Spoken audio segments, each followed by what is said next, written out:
Fala galera, beleza? Shazam aqui, direto dos estúdios da Rádio JSV, começando mais um On The Rock pra você aqui do lado desse cara fantástico, a enciclopédia do rock aqui, Marcelão.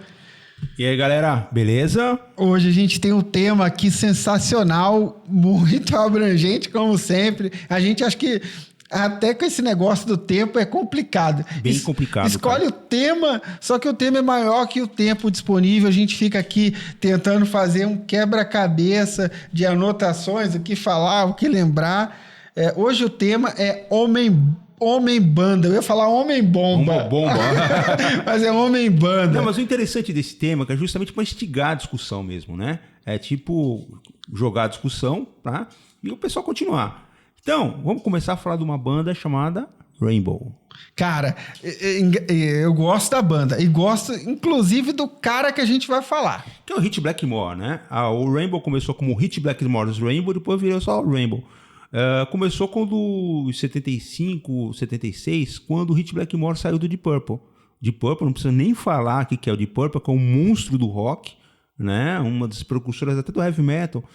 E o Hit Blackmore, ele tem um gênio assim, que é uma maravilha, né? Pra vocês terem uma ideia do como que é o gênio do Hit Blackmore, né? Ele encontrou o Paulo Zinner uma vez e falou, pô, você é a cara do Steve Vai, só que tem uma diferença, você tem caráter. Gente, o Steve Vai é um dos caras mais simpáticos. Eu já fui ver o show do cara, o cara é extremamente simpático com o público e tal. E o Blackmore já teve vídeos assim que ele já jogou água no cameraman. Ele é super difícil. Ele é super difícil. Já deu tchauzinho assim num show e foi embora. Ele é do nível do Dave Mustaine. Exato, que a gente vai falar. É do que nível. A gente vai falar daqui a pouco. Mas eu acho que uma referência que eu peguei, acho que mexe muito com quem está escutando e ouvindo, com quem está assistindo a gente agora, é que o Deep Purple foi um celeiro, né, cara? Cara, o Deep Purple foi uma escola, né? Vamos colocar como uma escola. Começou com uma banda assim, mais clássica, né? E depois já foi uma coisa mais uma coisa mais... É doído até estudar sobre esse tema, porque você vai pegar os homens banda e vai falar assim, ó, eu tenho esse.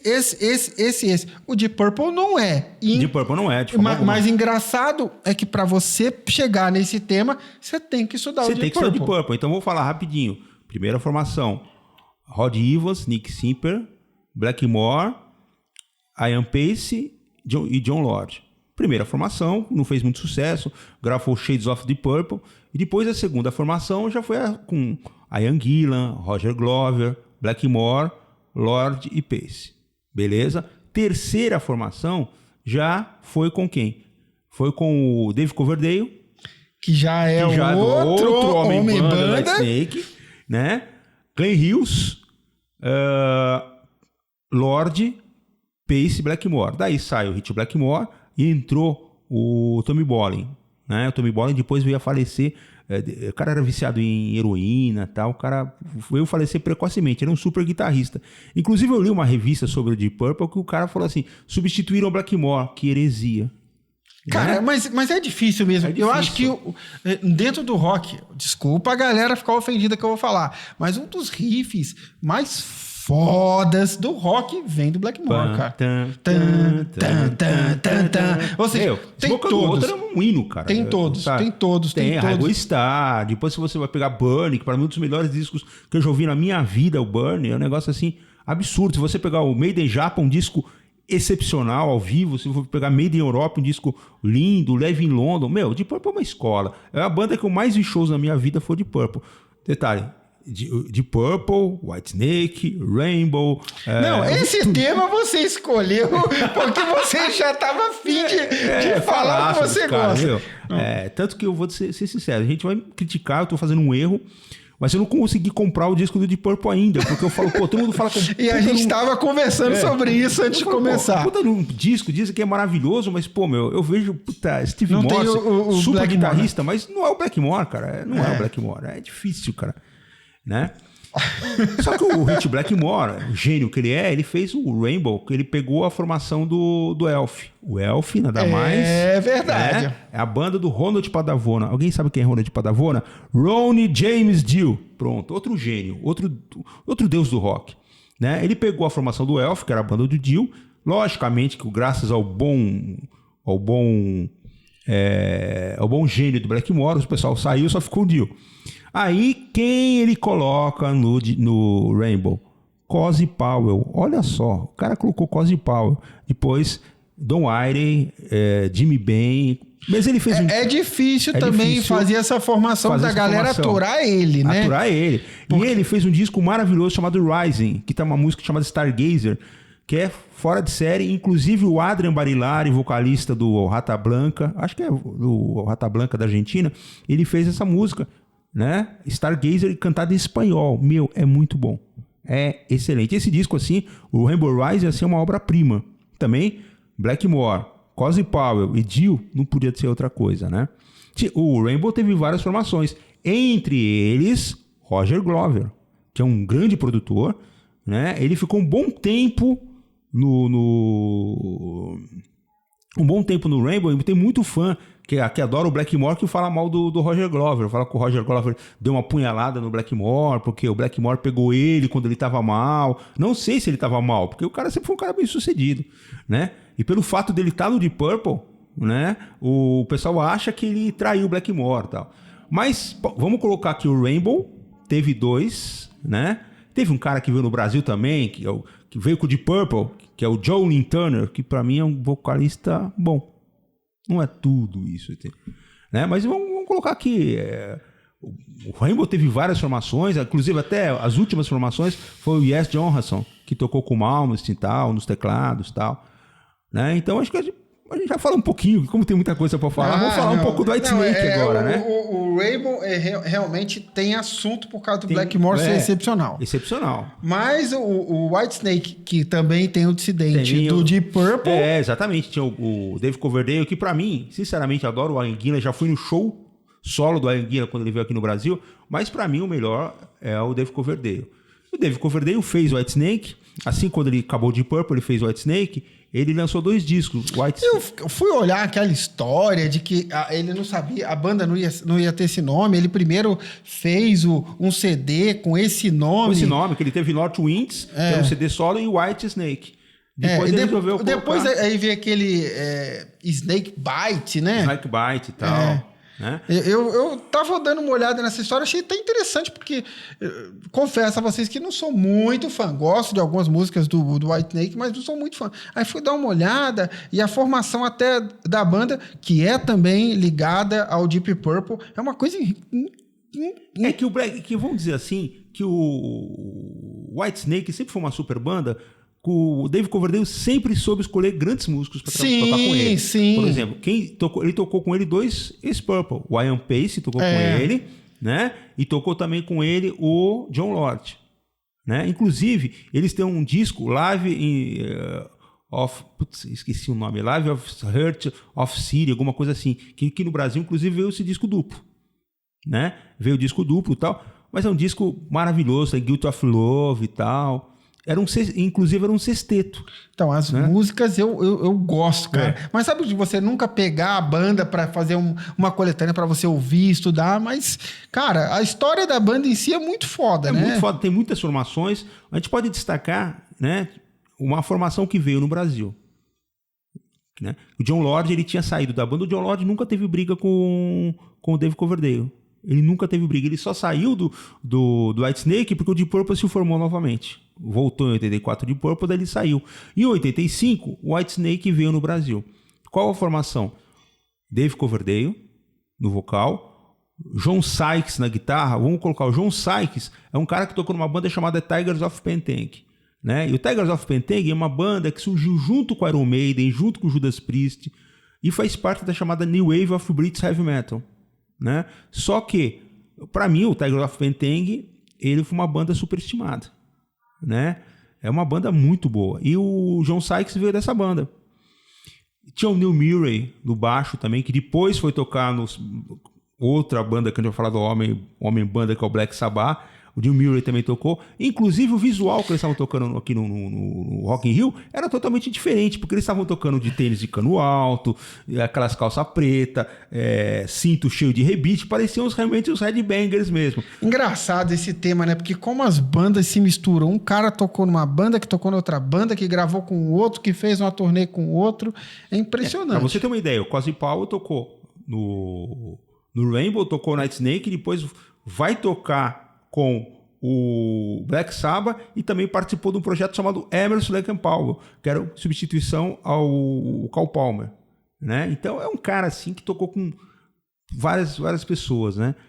Vamos falar um pouco sobre o Megadeth, senão a gente não... Sim. Não, só colocar também que teve Tommy Aldridge, o Tommy Aldridge, baterista do Whitesnake, que é muito bom, é excelente. E ele também teve um guitarrista muito bom chamado Adrian Van Der Beek, um guitarrista holandês, que inclusive eles fizeram um único disco acústico, só o Blackmore, a viagem. Só o Coverdale e o Van Der Beek. Então era para ser um projetinho, mas saiu um disco do Whitesnake, um acústico, saiu muito legal. Coverdale também teve um disco, ele teve uma fase que ele deu uma parada do Whitesnake por causa do que ele estava fazendo Coverdale Page, ele e Jimmy Page, que foi um trabalho sensacional também. Também Jimmy Page e Dave Coverdale não podia sair coisa diferente, né?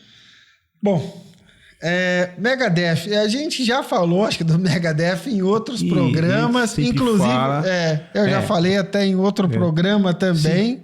Megadeth sempre tem assunto, sempre tem assunto, cara. O Dave Mustaine, ele foi expulso do Metallica, cara, né? Esse lance da expulsão tem que falar de novo pra galera. De novo, porque era pro bebedeira. Se não fosse isso, não existiria o Megadeth. Não existiria o Megadeth. E o cara bebia pra cacete.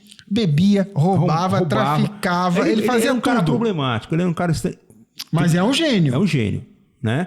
Ele é um gênio. Ele é extremamente problemático. Só que é o seguinte, depois que ele saiu, entrou um outro cara, que é um cara centrado, que é o Kirk Hammett.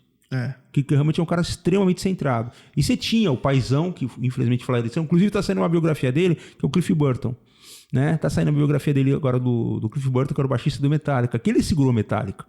Né? Segurou porque... Eu acho que a decisão até da saída do Dave Mustaine se dá pela decisão dele com os empresários da época. Sim, porque para poder acabar com o problema do Metallica. Os caras do Metallica já bebiam muito, mas os caras conseguiam se segurar. Depois, logicamente, que o James Hetfield vai virar alcoólatra, tudo, né? Mas o ponto fora da curva era realmente o Mustaine. Aí o Mustaine ficou puto da vida, falar assim mesmo, e ele falou, eu vou chegar e vou fazer uma super banda. Eu queria só detalhar essa história. Um belo dia, acho que no domingo, eles nem aguentaram levantar depois do show, a galera se reuniu, acho que na segunda-feira, quando todo mundo se levantou mais cedo, ele ficou até mais tarde. Quando ele levantou, as coisinhas dele estavam arrumadas num cantinho assim, e a galera falou assim, tá aqui a passagem, e ele pegou 4 dias de ônibus, sem dinheiro, saindo, não sei se era de Nova York, acho que para Los Angeles, São Francisco, não estou me recordando para onde, para ele voltar, e o cara passou fome, sede, ele parece que teve crise de abstinência, porque ele usava muita droga na época, dentro do ônibus, no fundo do ônibus, não tinha nem como esse cara não ficar com os olhos cheios de sangue, tipo assim, eu vou montar uma banda minha para destronar o Metallica. Aqui no Brasil teve uma coisa parecida com Sarcófago e Sepultura, né? O vocal do Sarcófago, o guitarrista do Sarcófago foi expulso de Sepultura e quis montar uma banda, falou, vou detonar o Sepultura, só que não conseguiu, porque o Sepultura é um monstro, né? Eu ia falar assim, embora o Sarcófago, eu não gosto do Sarcófago, vou ser sincero, mas eu respeito porque é uma banda que teve um nome na cena do death metal. Fui ver um show deles com o DRI e foi um dos piores shows que eu já vi na minha vida, né? Muita gente que foi, inclusive, no show do Sarcófago, era fã do Sarcófago e deixou de ser fã do Sarcófago nesse show. Tão ruim que foi, né? Mas o Megadeth, ele começou com Killing My Beasts, né? E teve outros álbuns maravilhosos. Teve o Peace Cells, com um disco que fez muito sucesso aqui no Brasil. O Peace Cells começou a divulgar o Megadeth, né? E depois ele teve o melhor disco dele, que foi o Rust in Peace. Rust in Peace era o Dave Mustaine no vocal e guitarra, Martin Friedman no baixo, que é um cara excepcional, o grande companheiro dele de todos os tempos, mas também que já processou ele, o David Ellison, O Dave Ellefson. É que esse cara é problemático, Ele é problemático, em toda a né? carreira dele, né? E tinha o Nick Menza, que infelizmente faleceu. Agora, o que aconteceu com o David Ellefson? Ele estava uma vez conversando com os repórteres e tal, quando chegou o Dave Mustaine, ele parou. Ele parou, como o Mustaine fosse o chefe dele. Mas é por isso que esse tema é interessante. A gente tem que colocar isso. O que quer dizer homem-banda? Quer dizer que um cara monta a banda dele, é como se ele fosse o chefe. Como ele fosse o chefe, fosse o dono. Inclusive, eu lembrei de um fato aqui interessante, não tem nada a ver, a galera do rock me desculpa falar, mas o Chorão passou por essa situação aqui no Brasil, né? Que a galera fez uma greve, saiu todos os músicos da banda, todos os integrantes da banda. Ele contratou uns caras e fez uma turnê sozinho e falou: não, a banda é minha, eu que toco. Um amigo meu falou: Marcelão, esses dias, você vai falar do Homem-Banda? Você não vai falar do Jimmy Page? Eu falei: você tá ficando louco? O Jimmy Page não chegou, remontou o New York Buds? Eu falei: cara, ele remontou o New York Buds para cumprir uma agenda de compromissos, né, de shows que ele tinha. Mas depois, quando ele fez o Led Zeppelin, foi uma banda que ficou mais de 10 anos com a mesma formação e os caras se dando bem. Então não tem esse papo de Homem-Banda com Led Zeppelin. Né? Não tem mesmo. Não tem. A gente vai falar do Sabá daqui a pouco. Vou explicar por quê, que também me questionaram porque. Vamos falar do Sabá, porque então, a gente já falou demais do Megadeth. Falar um pouquinho do Megadeth, falar que tem um brasileiro lá, o Kiko Loureiro. Né? Inclusive, essa entrevista que eu estava falando do Dave Mustaine, ele chegou uma vez, ele estava olhando o vídeo, os repórteres aqui, podemos começar as perguntas? Ele fala pergunta o que vocês querem, assim, sem olhar para o pessoal. Dizem que depois que ele se desintoxicou, depois que ele virou um cara legal, dizem. Né, que o problema dele acho que dizem. Acho que dizem. Mas teve um lance que ele virou cristão também, né? Ele virou cristão e não quis tocar como algumas bandas de black metal, tal, na Grécia, Israel, tal, né? Falar do Black Sabbath, então. O Black Sabbath, muita gente vai chegar e vai chiar. Eu já vou falar logo de cara. O Tommy. Exatamente. Porque formação clássica, Bill Ward, Tony Iommi, Ozzy e o Geezer Butler, que pra mim é um dos melhores baixistas que eu vi na minha vida. O cara é meu ídolo. O Geezer Butler, eu vi esse cara tocar, o cara toca muito baixo. Então um cara absurdo, né? E mandaram embora o Ozzy, que o Ozzy tava doidão, o cara era louco até de pedra. Inclusive, quem viu o filme do Motley Crue, o Ozzy cheirando uma carreira de formiga, tem uns lances assim com os caras do Motley Crue, né? Eu não sei como é que... Eu sei que é o Ozzy, né? Não tem muito que... Você poderia botar 300 adjetivos aí, vangloriando o cara, mas ele é realmente fora da casinha. Né? Fora da casinha. E daí você vê o Ronnie James Dio, que o Dio, o que ele fazia? O Dio adorava comer macarrão, tomar um vinho e ver com a Fórmula 1. O Dio era um cara mais tranquilo. O Dio vai embora e o Ozzy fica. O Tony Iommi recebeu o convite para integrar o Jethro Tull. Ele chegou a trocar. Mas ele percebeu que ele não poderia ser o homem-banda nem o líder. Exatamente. Que tinha o Mr. Ian Anderson, né? Inclusive tem o Rock and Roll Circus, que é fantástico. Tem um DVD que, se você pegar, é maravilhoso. Tem os caras dos Beatles, tem os caras dos Stones, tem um monte de cara. Eu já vi esse disco. E aparece o Jethro Tull tocando com o Tony Iommi. Aí o Tony Iommi vai, todo mundo pensava quando ele monta o Sabbath, a banda chamava Hurt primeiro. Depois passou a chamar Black Sabbath. Muita gente pensou que quem era o líder era o Ozzy, não. O Ozzy nunca foi o líder. Tanto é que o Tony tinha uma postura assim meio chefão, meio gangster. Diz que o cara peidava na farofa pra ele, né? O negócio era meio pesado, né? Aí saiu o Ozzy, entrou o Dio. O Dio tem uma personalidade forte também, que ele ficou um tempão sem falar com o Blackmore, que o Blackmore mandou ele embora do Rainbow. Ele foi embora, Como eu falei aí anteriormente, as bandas acabam se juntando. A gente vai ver depois que teve gente do Deep Purple que tocou também com o Sabbath. A gente vai ver. Então daí o Dio veio, gravou o Heaven the Hell, com um disco maravilhoso. O Mob Rules, um disco excepcional, só que ele queria mais destaque para a voz dele. O que acontece? Ele chega e é mandado embora. Quem entra no Black Sabbath? Ian Gillan do Deep Purple. Ian Gillan do Deep Purple entra e ele falou numa entrevista que ele estava bêbado quando ele aceitou o convite para tocar com o Sabbath. Só que no outro dia ele já tinha assinado o contrato, tudo, e falou, putz, agora tem que tocar. Gravaram um disco chamado Born Again, que tem uma música Trashed, que foi um super sucesso, e esse disco é muito bom. Eu acho o Born Again um disco excelente. Após o Born Again, daí começa o Homem-Banda, que sai o Gillan e sai quem? O Geezer Butler. O Geezer Butler estava segurando a banda também, aí o Tony Iommi começou a fazer o que ele queria na banda. Para ter uma ideia, ele fez um disco com 5 componentes, o Sabbath sempre foi um quarteto. Ele colocou o Geoff Nichols, que ele já tinha trocado no Live Evil, que era o disco ao vivo do Sabbath, ele tinha tocado como músico convidado. Agora já virou músico permanente. E daí, quem tocou na batera no Black Sabbath featuring Tony Iommi? Ou seja, na realidade era para ser um disco solo do Tony Iommi. Por exigências contratuais, que o Sabbath estava devendo um disco ainda. Mas esse é polêmico, esse tema. Tem muito fã do Black Sabbath que deve estar xingando a gente. Os caras falaram que o Sabbath é sacrilégio. Muita gente colocava isso. Por quê? Black Sabbath com 5 integrantes, e detalhe, Eric Singer do Kiss na bateria, né? Já foi difícil para muita gente engolir o Vinny Appice, né? Que para mim é um excelente baterista. Imagina aguentar o Eric Singer. É um bom baterista, também acho, mas os caras, você tem o Bill Ward, você vai colocar o Eric Singer do Kiss, o cara o loirinho e tal, né? Acostumado com aquela cara de cachaceiro do Bill Ward, vou colocar aquele cara tudo. E quem vai fazer os vocais nesse disco, Seven Star? Esse Black Sabbath featuring Tony Iommi chama-se Seven Star. Quem foi fazer isso? Glenn Hughes, que era de Purple. Engraçado. Olha só como é que o Deep Purple teve o que a gente falou aqui só não entrou no Megadeth, Só não entrou no Megadeth, né? Mas o resto, inclusive vamos falar um pouquinho do Glenn Hughes. O Glenn Hughes, ele tocou no Trapeze. Trapeze quem era? Mel Galley, que tocou no Whitesnake, e o Dave Holland, que tocou no Judas Priest. Né? Esse era o Trapeze. Ficou um disco tal, depois saiu tal. Depois entrou o Tony Martin, que é um bom vocalista. Cara, não é só a questão da música, da banda, da banda ter o som bacana e ter um bom letrista, um cara que manja tudo. Tem aquele lance de se suportar também. Você vê que de repente tá tudo para dar certo, o cara vai e sai, né?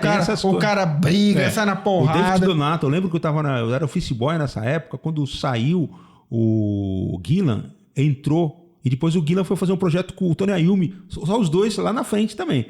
Né? Entrou o David Donato, falei, nossa, vocal novo no Sabbath, o cara ficou 7 meses, nem gravou. Daí entrou o Tony Martin, né? Inclusive o finado e saudoso Elcio Aguirre não gostava de ser comparado pelo Tony Martin, fisicamente, né? E o Tony Martin tem uma voz legal, muitos falam que a voz dele era parecida com o Gillan. E depois já entrou quem? Neil Murray no baixo, já entrou... Cozy Powell, que já tocou no Rainbow, tocou no Whitesnake, veio tocar no Black Sabbath também. Por isso que eu falo com a Homem-Banda. Muita gente fala, mas o Black Sabbath... Eu falei, Homem-Banda porque a partir do momento que saiu o cara é líder, né? O cara é líder, manda na banda, faz a banda, forma a banda. Começou a fazer o que ele quis. Mais alguma consideração final dentro desse tema? Que eu acho que... Fala um pouquinho do Def. Eu lembrava do Def, mas o Def foi o seguinte, um gênio chamado Chuck Schuldiner, né, que infelizmente morreu de câncer no cérebro, que foi um dos criadores do death metal. Então ele tinha um som, a banda sempre foi baseada em um som dele era gutural, tal, mas extremamente técnico. Ele teve um baixista, Steve DiGiorgio, o cara depois tocou no Testament e tudo, ele tocava com baixo fretless, ou seja, o baixo sem traste. O cara era um gênio. E o Def, se você vê, é uma das bandas mais trabalhadas do rock, nem do metal, do rock, né? E aconteceu que ele começou a trocar muito de música. Um dia que ele falou, vai ter uma turnê nos Estados Unidos que ela não está bem planejada, então não vou colocar o time em campo. 2 membros do Def colocaram o time em campo e pegaram 2 roadies e foram fazer a turnê. Aí ele entrou na justiça, mandou os caras embora e começou só a trabalhar com músicos contratados. Que louco. Aí ele chegou, uma hora ele fez o Control the Night, que era uma banda um pouco mais, com os vocais mais limpos, né? Mas o som era até parecido. Eu pensei que seria um som diferente, o do Def, mas não. Mas era um som bastante parecido. Mas o Def tem muita história também, não dá pra gente contar aqui. Mas é um homem banda também. Infelizmente não tá mais entre a gente. Galera, eu acho que a gente já falou muito hoje. De repente a gente tem até mais assunto e curiosidade de todas essas bandas aí, do Megadeth, do Whitesnake, do Rainbow, do Black Sabbath e do Def. Mas só que o tempo aqui da gente não é muito extenso. Então eu gostaria de agradecer a todos. Só colocar um parentezinho aqui.